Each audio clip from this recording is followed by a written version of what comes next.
Bienvenue dans cette série de capsules audio qui accompagne l'anthologie Antise et Soins, issue de mon compagnonnage Action culturelle et auteur associé, réalisé auprès du CHU de Bordeaux en 2025.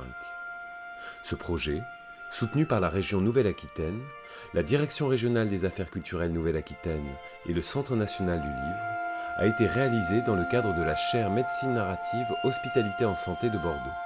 Je suis Thibaut Martouret et je remercie celles et ceux qui ont participé à cette aventure. Les pièces musicales que vous entendrez dans ces capsules sont signées du compositeur Jean-Sébastien Noël.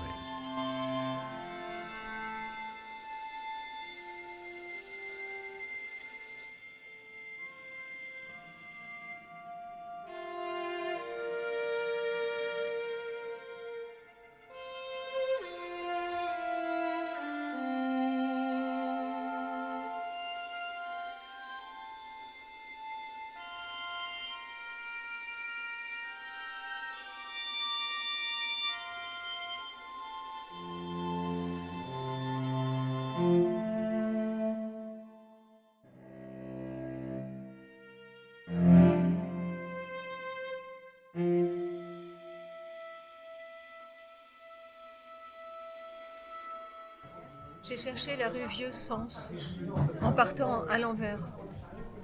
À l'opposé de Soulages, y trouver Artaud. Je ne cherchais pas l'asile, comme on cherche la tombe de Dante ou de Proust, non. Pas de sépulture. On fait tourisme de tout quand on a le ventre mou. Je pensais entendre les murmures entre les lettres, entre les volumes 9, 10 et 11 de la collection blanche. Tout ce qui se cache derrière, peut-être. Du transparent qui apparaît, dégagé. Cette fois, je n'ai pas demandé mon reste au syndicat, suis sortie sans plan, téléphone en main, et j'ai aperçu où était le numéro 1, rue Vieux-Sens. Hors de question de prendre l'avenue Victor Hugo pour aller de Dieu à Soulages. J'ai cherché à contourner rue Bétail, rue du 11 novembre. Ça me fait marcher, une rue du 11 novembre, encore quelques années, et on demandera « Quel 11 novembre ?» Qu'est-ce qu'on commémore ? Se remémore-t-on ce qu'on commémore ? La rue Raynal est parallèle, mais cela me faisait trop penser à Madame de Raynal, à son meurtre tenté, prémédité, qu'on me disait passionné, de cette garde baissée qu'on apprenait. Et rue Montcalm, il ne faut pas exagérer. En revanche, je ne sais pas comment j'ai pu, du boulevard du 122e régiment d'infanterie, j'ignorais qu'il y en avait autant, arriver sur un parking bondé d'Aquavalon. Chemin de Lauterne. Je suis perdue. Mais tout le monde, moins les touristes et les boutiquiers, est là, sur le parking. Tout Rodez est là. Ou bien dans l'eau à remous, dans les bassins à 40 degrés, sur les toboggans. Ils ne cherchent pas les schizos à l'espace balnéo. Jusqu'où faut-il s'amollir, exfolier, batifoler? C'était un extrait des Corps caverneux, publié aux éditions Lanskin en 2018. C'était bien sûr la voix de Laure Gauthier qui est l'invitée de cette capsule et je la remercie vivement d'avoir accepté de venir nous parler de hantise et de soins dans le cadre de cette série audio qui accompagne l'anthologie Antise et Soins. Poétesse, autrice et maîtresse de conférences en art de la scène contemporaine à l'université de Reims, Champagne-Ardenne, Laure Gauthier mène une œuvre plurielle, hybride, mêlant poésie, récit, essai et création multimédia. Son écriture se veut un espace de vigilance. À travers sa recherche sur la diction, le pouvoir déstabilisateur et réenchanteur de la voix poétique, mais aussi son rapport aux archives et aux textes anciens, elle interroge la sensibilité et le sensible et cherche du commun dans un monde menacé d'étouffement. Laure Gauthier explore la mémoire des textes qu'elle ramène à la vie, la violence aussi, qu'elle soit individuelle ou collective, et les strates refoulées du réel. La poésie chez elle n'est ni décorative ni nostalgique, elle est un chant du hors-champ, un entre-deux des langages, un travail de mise en lumière des interstices de la langue et de l'existence, dans lequel j'ai bien cru apercevoir quelques fantômes. Parmi ses ouvrages récents, figurent La Cité dolente, aux éditions Châtelet-Voltaire en 2015, Caspar de Pierre, à la lettre volée en 2017, Je neige, entre les mots de Villon, chez Lanskin en 2018, Les corps caverneux, donc, toujours chez Lanskin en 2022, et Outre-chanté, à la lettre volée en 2025. Et un roman, Mélusine Reloaded, publié en 2024 aux éditions Corti et couronné du prix du premier roman. Le travail de Laure Gauthier ne se limite pas aux livres imprimés, elle collabore régulièrement avec des compositeurs, des artistes, des musiciens, lors de diverses performances où elle questionne et réinvente les liens entre musique et poésie. Traduite dans plusieurs langues, sa poésie circule, trouve écho au-delà des frontières, tout en maintenant une exigence de langue, d'écoute, de vigilance. Laure Gauthier, bonjour, et merci beaucoup d'avoir accepté cette invitation. Bonjour Thibaut, merci. Vos livres paraissent souvent habiter l'entre-deux. Je cite Les corps caverneux, il ne fait pas noir à Rodez, mi-chien, mi-loup, en pleine lumière, il pleut d'une pluie inutile, une pluie sans saison. Parlons-en. Ils trouvent leur puissance évocatrice et leur musique même dans les zones de clair-obscur, les espaces liminaux. Ils questionnent les genres et leurs frontières. Cette liminalité est aussi l'espace de la hantise. Les fantômes apparaissent souvent au seuil, je pense à Hamlet par exemple, et ils investissent nos périphéries. Je cite votre Caspar dans Caspar de Pierre, « Suis sorti du trou comme on reviendrait à la vie ». Laure, croyez-vous aux fantômes ? Trouvez-vous une forme d'inspiration dans les zones instables de l'entre-deux ? Cher Thibaut, je ne vais pas répondre tout de suite sur ma croyance aux fantômes. Je crois qu'on aura ou peut-être les textes répondront d'eux-mêmes. Mais sur cette zone d'instabilité, sur cette zone de turbulence, je voudrais commencer. Je pense que c'est important de trouver la force dans la fragilité. Que les textes aient une inscription. C'est pas une déchirure, c'est pas un entre-deux comme on serait deux jambes sur un endroit au risque de chavirer. Mais c'est sur, en effet, des lisières, des endroits de frontières où il y a même peut-être des fois des flous. Et qu'on garde pas seulement des coexistences d'ensembles très déterminés, mais qu'il y ait des hybridations de mutuelles. Et une des pensées qui m'accompagne, c'est celle du philosophe François Julien, qui avait fait sa leçon au Collège de France sur l'écart et l'antre. C'est vraiment quelque chose qui est venu poser des concepts à un endroit où j'étais déjà. Je le fais de façon plus consciente aujourd'hui que jadis, où c'était, disons, où intuitivement j'allais dans ces zones de turbulence ou ces zones d'instabilité. Pour mon premier texte, Marie Blanc-Rouge, Marie Weissroth, je l'ai écrit, cet entre-deux était entre la langue allemande, qui était ma langue d'adoption, et j'aimais écrire dans cette langue, je disais, comme un langage sur pilotis, où je sentais l'instabilité du sol, c'est-à-dire que ce n'était pas une maison en dur, c'était pas du béton armé, je disais que j'écrivais sur pilotis. Et donc au fil des années, les mots qui m'accompagnent pour désigner cet entre-deux ont changé. Dans le premier cas, c'était écrire dans la langue de l'autre, et pas en habitant. J'ai écrit en allemand quand j'ai quitté l'Allemagne. C'est-à-dire que quand j'étais en Allemagne, j'écrivais en français. Et ensuite, je fais retravailler, et le livre est publié tête bêche, je l'ai fait traduire, et j'ai retravaillé la traduction. Alors que dans le texte de Villon, par exemple, Je neige entre les mots de Villon, il y a cette altérité avec la poésie de Villon, il y a aussi un entre-deux, un écart, ne serait-ce que temporel, entre sa poésie et la mienne. Mais il y a aussi dans le livre un deuxième endroit qui est de la poésie quasi-essayistique en prose, et un autre endroit qui est en vers. Donc il y a toujours aussi dans la forme des endroits d'écart.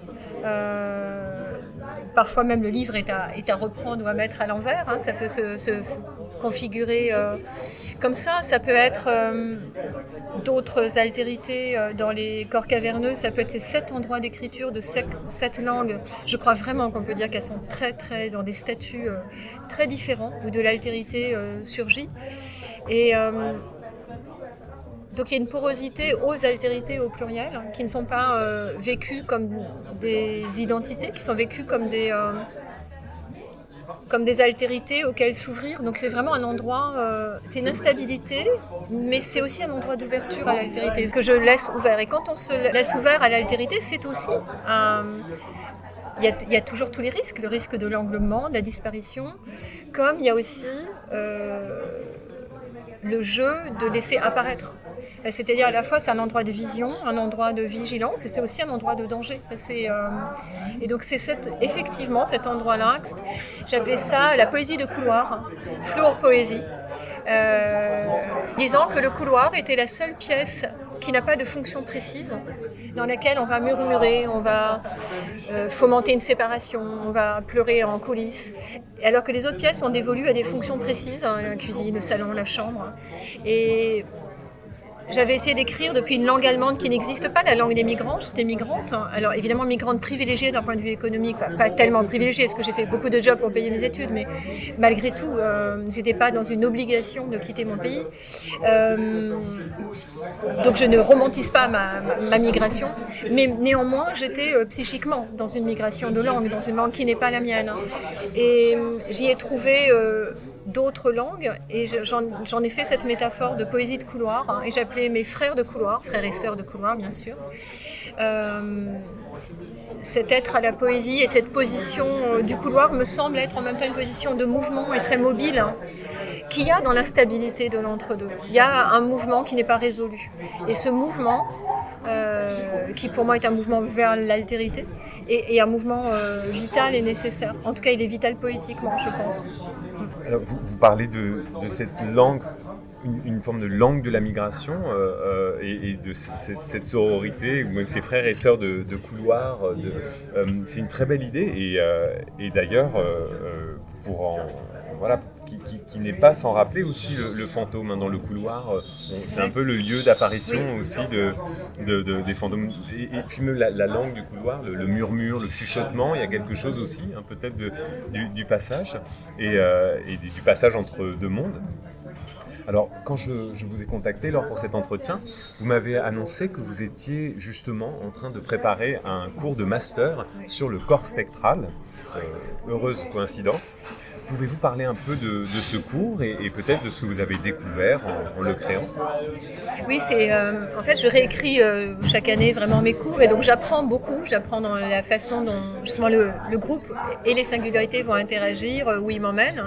Et donc je postule des choses que je fais évoluer en cours de semestre. Et donc quand on s'était contacté, quand vous m'aviez contacté, c'était initialement quand même l'idée de partir de Hamlet,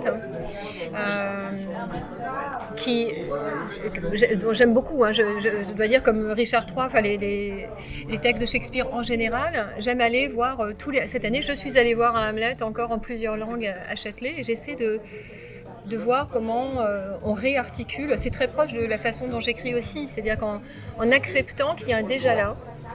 Ce sont aussi des revenants, ce sont aussi des fantômes. On accepte que quelque chose soit déjà là. On n'a pas cette prétention de se dire que tout est là. Et c'est pas un classicisme. Ça peut être taxé de classicisme. C'est pas un classicisme.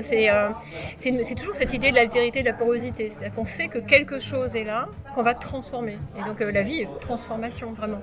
Et donc ce corps spectral, c'était commencer un cours d'études théâtrales sur le corps, en voyant comment des mises en scène très très différentes traitaient l'apparition et la disparition. Et au cinéma, je faisais des cours d'études filmiques, je travaillais beaucoup sur la notion de hors-champ. Je montrais beaucoup la frilosité à laisser quelque chose hors-champ. Et donc cette fois-ci, j'ai voulu montrer chez Chéreau l'apparition sur un cheval, la figuration du spectre du père, qui arrive en casque, etc. Et puis je l'ai montré par exemple chez Ostermeyer, où des fois c'est par le son, par l'absence. Hein. Comment on figure l'absence dans un art scénique ? Ça m'intéresse dans la poésie, mais ça m'intéresse aussi comment un genre qui est un genre de la présence. L'opéra, le théâtre, normalement c'est un genre de la monstration. C'est, à la différence de la poésie, on montre. Alors comment on montre l'absence, comment on montre les morts au théâtre, ça m'a toujours fasciné. J'ai travaillé beaucoup, j'ai fait ma thèse sur le théâtre baroque. C'est comment on montre, on cache les morts, comment on montre une bataille. J'ai une fascination aussi pour l'écriture théâtrale, qui en soi a presque une antithèse d'écriture poétique. Et donc ça a continué avec Gisèle Vienne. Hein. Je suis vraiment nulle pour les titres et nulle en anglais, donc c'est How It Will Disappear, je crois, quelque chose comme ça, où c'est quasiment une scène de meurtre, d'un féminicide, mais qui est transformée en une scène dans une forêt d'un coach sportif, donc de sa violence du coach. Il y a plusieurs langages qui se mêlent. On voit la violence de l'entraînement sur un corps de femme presque démantibulé par un coach. Il y a un sculpteur de brume, il y a quelqu'un qui a la forêt est là, et il y a des sorties de scène, et il y a un vrai hors-champ humain jusqu'à 7 minutes, qui moi me fascine. C'est-à-dire qu'à par moment, alors évidemment c'est pas une absence totale, hein, mais il y a des images aussi assez subliminales chez Zizavienne, et il y a la non-monstration de cadavres, mais il y a aussi un moment uniquement des cris d'oiseaux et juste la forêt sur scène. C'était en 2010. Et donc on a travaillé sur les Hamlet et sur Zizavienne. Voilà. Alors, nous l'entendons dans vos réponses, Laure, les archives, l'intertextualité occupent une place conséquente dans votre œuvre. Vous avez convoqué la figure de Caspar Hauser dans Caspar de Pierre, mais aussi celle de François Villon dans Je neige, entre les mots de Villon. Avez-vous pour projet de faire parler les absentes et les absents ? Alors, pas tous les absents, pas toute l'absence, mais un certain nombre d'effacés. Ce qui me fait écrire, c'est un lien, c'est très temporel. C'est un lien qu'on peut qualifier, comme Walter Benjamin, d'image dialectique. C'est vraiment ça. C'est-à-dire que je suis toujours dos à l'avenir, avec une main tendue vers ce que lui appelle les ruines du passé. Moi, je ne me le formule pas comme des ruines du passé, pas forcément des ruines, mais en tout cas vers soit un impensé du passé, soit des interstices qu'on n'a pas aperçus, soit des personnes ou des pensées effacées. C'est un endroit que je juge important, ou une personne qui représente beaucoup et dont la voix a été inentendue, que je vais essayer d'amener dans le présent, mais déjà dans le but de le tendre d'une main tendue à l'avenir, toujours dans l'idée. Benjamin, il parle de germes du futur dans le passé. C'est-à-dire que je vais chercher, mon attitude de vie et d'écriture, c'est d'aller chercher des germes, surtout d'écriture, de vie je n'en sais rien, des germes d'avenir dans le passé, dans ce qu'on a mal compris du passé depuis aujourd'hui. Donc c'est des mouvements de temps complexes quand même. Donc je dirais que c'est ça. Je ne sais pas si c'est uniquement... et ça donc oui, le faire revenir. Si le fantôme est un revenant, faire revenir dans notre présent, mais dans l'idée de le donner à d'autres que moi dans le présent. Pour ça que j'écris, c'est ce qui m'anime, dans l'idée que ça sera quand même une façon d'aller dans un avenir, qui a une forme de vision autre. Alors je prends un exemple. Par exemple, on a romantisé. Alors j'aime beaucoup le romantisme allemand. C'est pas une critique du romantisme. J'aime moins le romantisme français, mais on a quand même une vision du Moyen Âge très romantisée, au sens même pas vulgaire, mais au sens du romantisme allemand qui a idéalisé le Moyen Âge, en tout cas le romantisme philosophique, comme un endroit d'une unité non perdue avec le divin, avec la métaphysique, que la modernité aurait perdu.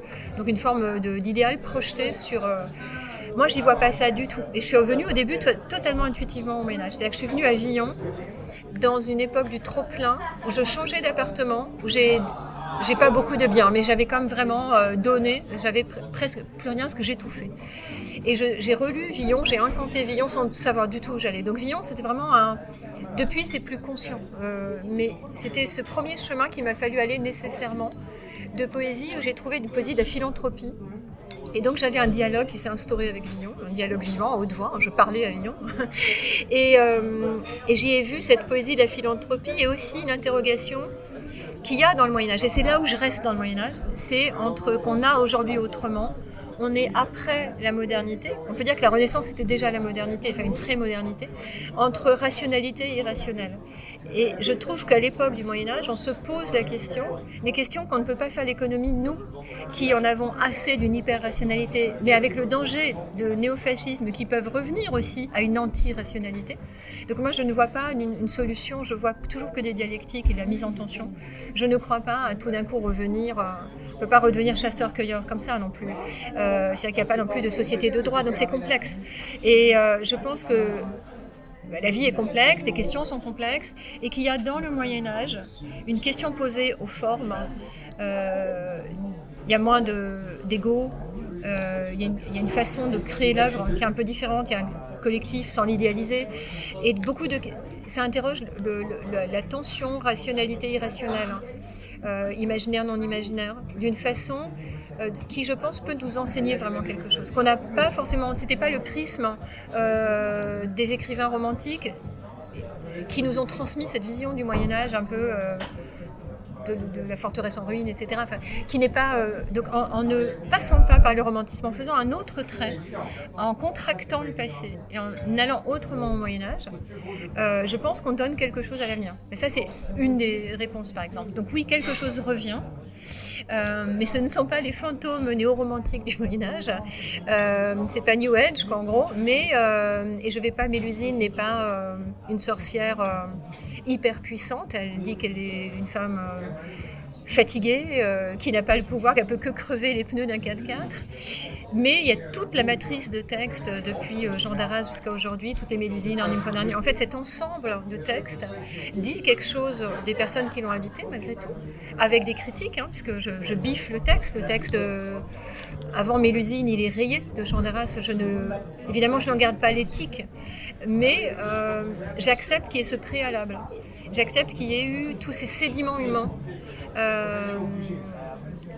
qui nous constituent, qu'il faut transformer, et que c'est... Oui, disons que peut-être je n'accepte peut-être pas la robe du fantôme blanche, peut-être que je dialogue avec ce qu'il y a sous l'habit en fait. Mais on doit les réhabiter... Oui, on doit les dessiner autrement, on doit accepter des ombres portées. En tout cas, il faut travailler avec l'ombre. Quelque part, il faut travailler avec les ombres portées. On n'est pas obligé d'en être l'esclave, mais on doit tendre à demain une façon d'avoir reçu quelque chose et de l'avoir sédimenté et transformé. Si on ne le fait pas en naïveté et qu'on s'adresse à l'avenir sans avoir retravaillé tout ça, je pense qu'on court à des fascismes en fait. Alors, ce qui est très intéressant, c'est que vous travaillez ces impensés du passé et en même temps, pour garder cette optique d'une main tendue vers l'avenir, j'ai l'impression que tout cela passe sur un très grand travail, un travail très, très enthousiasmant sur la diction, sur la langue, sur les rapports entre musique et langue qui vous amènent à défricher de nouveaux territoires à chaque livre, même dans chaque livre, parfois voilà, on entend des évolutions de la voix poétique ou des voix poétiques. Pensez-vous, Laure, que la poésie peut rendre audibles les fantômes ? Je crois, j'espère. Peut-être, j'ai toujours du mal à répondre pour plus que moi, parce que je ne sais pas ce que pense l'autre, je peux que l'espérer. En tout cas, c'est dans cette énergie que j'écris, c'est dans cet espoir-là, qui est sans doute des fois défectif, mais qui des fois, peut-être cette énergie peut-être traverse-t-elle jusqu'à l'autre, en tout cas je l'espère. Je pense que la musique, en effet, alors Philibert qui parle de musique du sens, qui est pour moi quelque chose qui est à l'œuvre. Il y a dans un lyrisme effectivement pas seulement des émotions, il y a aussi une musique de la pensée, un tempo de la pensée, ça c'est Patrice Leroux qui l'exprime comme ça. Je pense quand même pour ma part qu'il y a aussi la musique des sens, il n'y a pas que le sens qui serait le sens philosophique disons, ou la pensée, il y a aussi tous nos sens qui se mettent en mouvement avec des timbres, avec des mélodies, avec une rythmique, mais pas que différentes composantes musicales. Et le fait de la fréquentation du champ musical, de voir où en est le langage musical d'une époque, je pense que c'est quand on le connaît. Alors le langage pop-rock est le plus, disons, répandu, mais la musique spectrale, néo-spectrale, où on en est de la tonalité ou du retour de tonalité, la musique minimale. Bon, le lyrisme est un appui à la lyre, vraiment, c'est une tension avec une musique réelle. Donc il n'y a pas de métaphore de... Le lyrisme n'est pas une musique métaphorique. Il y a un rapport à la cohabitation avec la musique, comme il y a eu dans l'Antiquité, qui était une poésie dramatique. Là, bon, je viens de relire l'Orestie aussi dans l'adaptation qu'on a fait Mylène Tournier. J'ai relu aussi le texte d'Eschyle. Incroyable poésie théâtrale, poésie avec la musique, avec du cœur. C'est le temps, la fréquentation à l'époque romantique d'une génération de poètes avec de musiciens. C'est-à-dire que c'est des rapports qui peuvent être défectifs, mais en tout cas ça génère de l'altérité. Et il y a c'est très étrange, c'est quoi la musique du peuple, je ne saurais pas le définir. Mais en tout cas, il y a quelque chose de cet ordre-là de ce tempo de la pensée et du corps, et de le confronter d'en trouver sa musique à chaque livre différemment. Et chaque livre, moi je présuppose, j'écris depuis une musique, alors que j'entends, que je compose, qui va guider l'ordre des vers, l'ordre de ce qui sera en prose, du travail rythmique. Donc dans le don, comment on va recevoir, c'est cette énergie, c'est ce don qui est travaillé. Là, c'est un immense travail, tout le travail est là. Mélusine, j'ai travaillé 1 an uniquement sur les virgules et l'élision éroder le texte uniquement rythmique, du point de vue du timbre et de la rythmique. Enfin, il est resté 1 an de travail quotidien que sur le polissage de chaque vers, de chaque phrase. Et c'est ça qui est don. C'est ça que je peux donner. Ça fait partie de la forme. C'est tout sauf simple. Enfin, c'est un des vers libres, mais c'est tout sauf simple. Et ensuite, ces musiques qui habitent le texte rencontrent souvent. Des fois, je présuppose cette rencontre, des fois, elle vient d'elle-même. Et chaque texte, ensuite, se recompose avec des musiques réelles, des musiciennes, des musiciens, et on repense un endroit commun. Évidemment, il y a quelque chose de défectif. Ce n'est pas la Mélusine que j'ai pu faire avec Serge Tessoguet ou Olivier Mélano ou Cléo T. Ne sont pas exacts. Évidemment, c'est un endroit d'altérité, c'est à nouveau une tension. On dessine un tierce lieu. On va dans encore un entre-deux. Mais pour moi, c'est comme éclairer la caverne avec une torche, et puis on est à deux, on ne l'éclaire pas pareil. Mais il y a une vérité aussi. Il y a quelque chose qui apparaît que à ce moment-là. Et j'accepte, en fait, je n'ai pas vis-à-vis de la disparition. C'est lié à ça. C'est que depuis toute petite, et pour des raisons privées, j'ai dû faire face à l'acceptation de la disparition. Soit je me lamentais, soit je l'acceptais. Et mon choix, ça a été d'en faire une chance et de me dire que c'était générateur d'autres choses.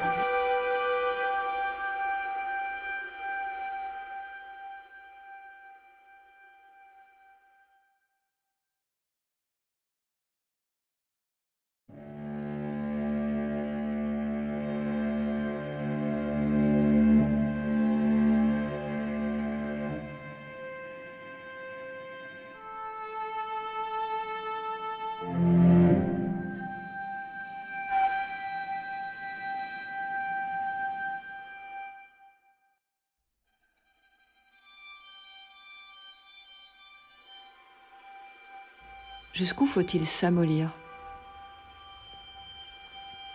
Exfolier, batifolier.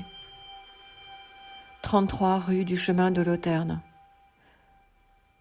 Me voilà debout, doutant, devant des pissenlits, de la terre, poussée entre le mur en parpaing et le goudron de la route dans un bas-côté inhospitalier. Plus bas, je suis enfin là, au 1 rue Vieux-Sens, et ne vois rien, n'entends rien. D'un côté un lycée, de l'autre le stade Rodez-Aveyron. C'est à devenir fou. Un mur en gris surélevé, surmonté d'une grille, un poteau bleu, je lève les yeux, un poteau électrique donc. À droite, en m'approchant, en descendant légèrement la rue, un petit portail, je teste, fermé, avec un muret que je pourrais escalader. Derrière, un pré en pente, un ciel dégagé cette fois. Quelques pins, d'une 30aine d'années, sur le haut, le lycée d'enseignement général et professionnel. Je n'entends rien. Rien de ce que je cherchais. Puisqu'il s'agit de savoir, je cherche encore, dans les légendes sans fin qu'on trouve en ligne. Le lycée Foch, fondé par un évêque, école centrale sous la Révolution, collège royal sous la Restauration, ça rime, sous Napoléon III, collège impérial, puis lycée national, ça rime encore. Hôpital militaire en 14-18, j'arrête là. C'est un peu l'histoire de France. Il est lycée Foch depuis 31. D'Antonin, pas de traces. Par les vitres de la façade saumon et grise, apparaît de la buée. Sur les vitres basses, la respiration des élèves. Début d'après-midi. Les esprits ne chauffent pas encore, mais les estomacs digèrent. La pensée part en buée.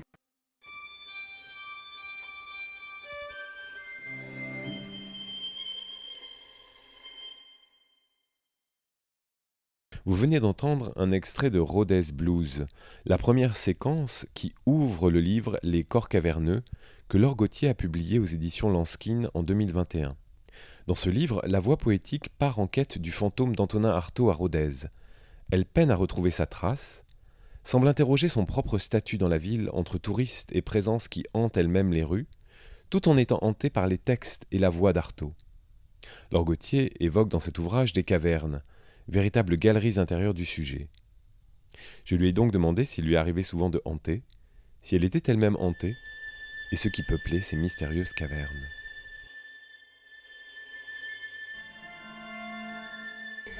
Alors si je hante, il faudrait plutôt demander à d'autres que moi. Je ne peux pas partir de là. En tout cas, j'espère que certaines choses qui me hantent, de façon travaillée et retransformée, accompagnent d'autres, ou circulent, ou peut-être que certaines phrases, que j'espère, c'est que certaines phrases font du bien, ou posent des questions, ou travaillent en l'autre.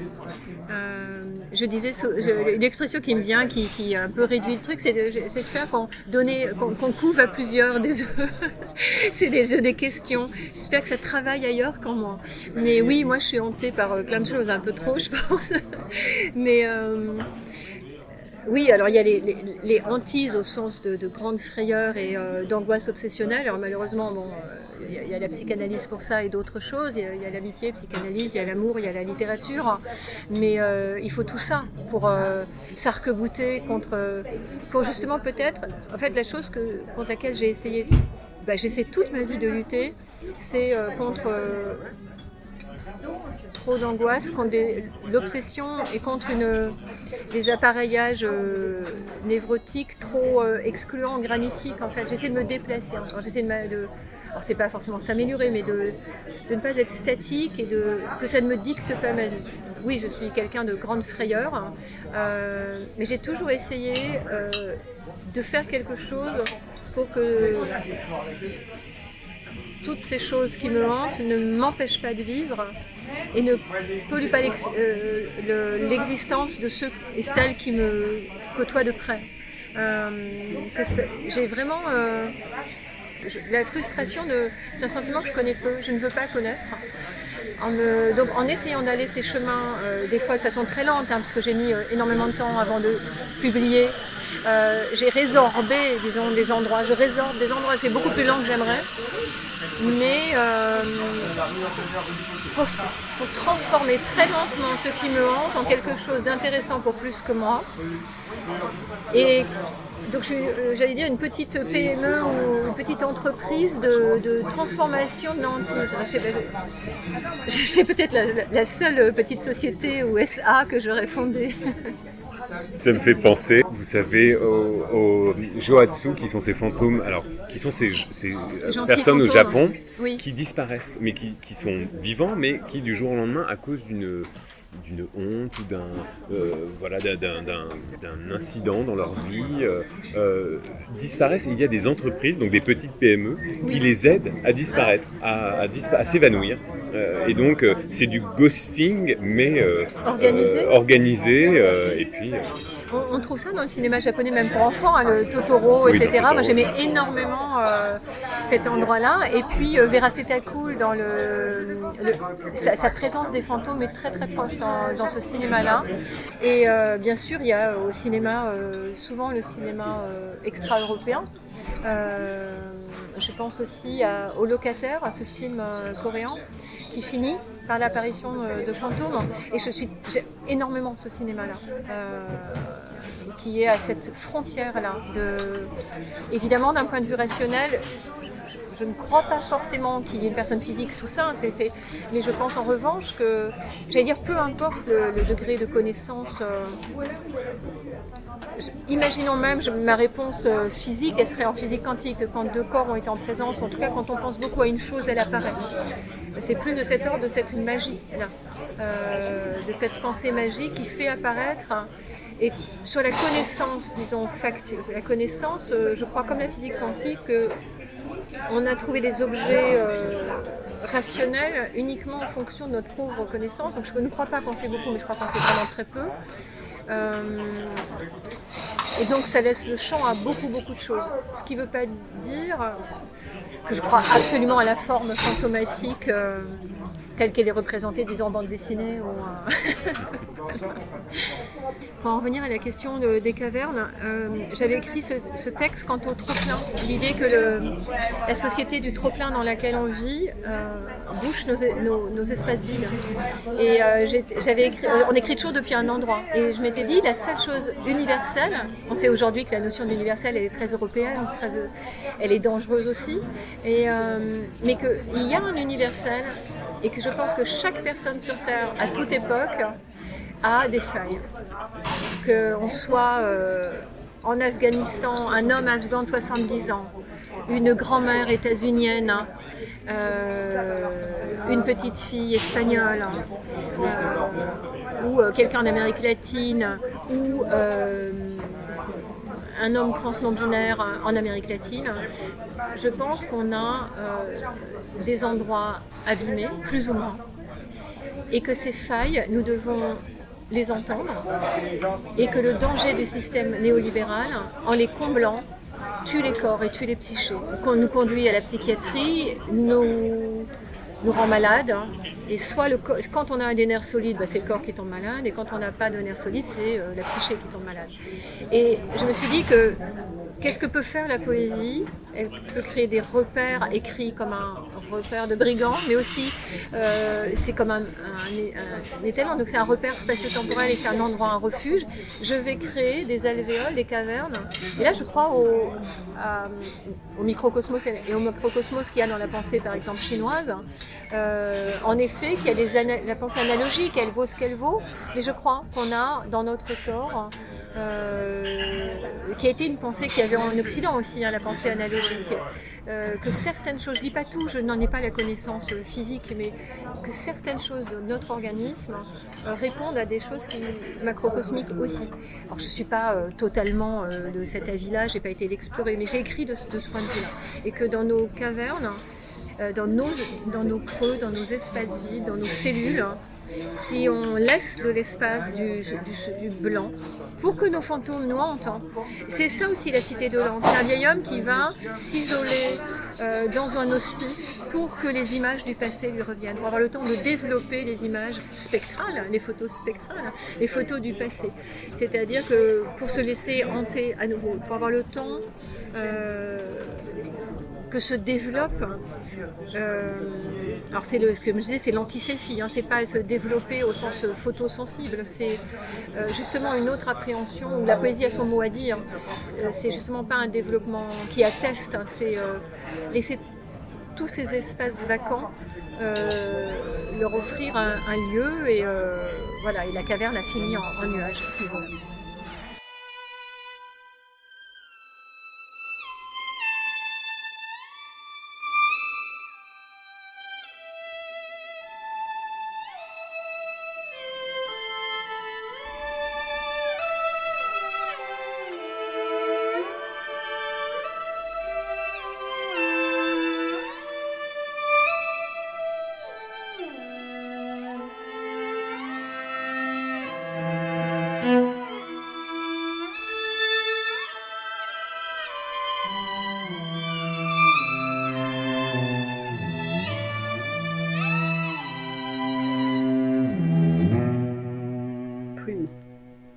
Un fœtus est né.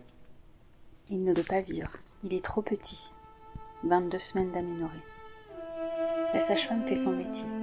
L'auxiliaire puéricultrice que je suis également.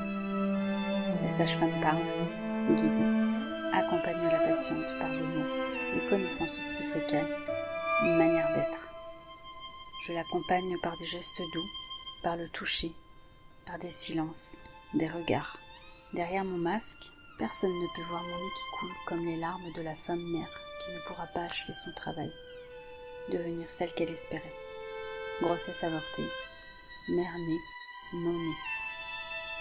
Du sel sur nos lèvres. Elle et moi avons cela en commun, là, tout de suite. L'épreuve est difficile. Donner la vie, pas la mort. Mais ici, aujourd'hui, donner la mort et pas la vie. Les deux sont indissociables. On le sait, on le nie. Pour chaque naissance, une mort s'ensuit. On l'espère lointaine. Cette salle de naissance est habitée par le couple, par la présence de ce fœtus, par la nôtre, par celle des autres fœtus avortés. Ce lieu est réservé à ces grossesses. Il pèse 400 grammes. Il n'est pas encore un fantôme. Dans mes mains, son corps est encore chaud. Il est né dans sa poche. Coiffé, dit-on. Son cœur bat très lentement. Les battements quasi inexistants sous mes doigts accrochés à son cordon ombilical. Accompagnement. Il va s'éteindre rapidement. Les contractions l'ont affaibli. Il n'est plus relié à sa mère. Sa présence sera infinie, absolue, le lien ineffaçable, inoubliable. D'un fœtus naît un fantôme pour la vie. La sage-femme explique chaque étape. Je fais vœu de silence, vœu de présence. Le lien entre deux êtres se trouve à la jonction du vide. Une femme, des femmes traversent cette douloureuse expérience dans leur corps et dans leur cœur. Fracture. Les fantômes circulent et s'accrochent aux poches, aux blouses blanches. Ils font irruption, nous abandonnent. Leurs réfractions sont souvent des instants de peine, de tristesse, mais aussi de reconstruction. Une bascule, un changement. Un fantôme en guérit un autre. Les fantômes s'entrecroisent, présence-absence des soignants, silhouette vague dans l'histoire des parents endeuillés, partage des fantômes et des anges. 400 grammes, ce que pèse un voile, ce que pèse une vie.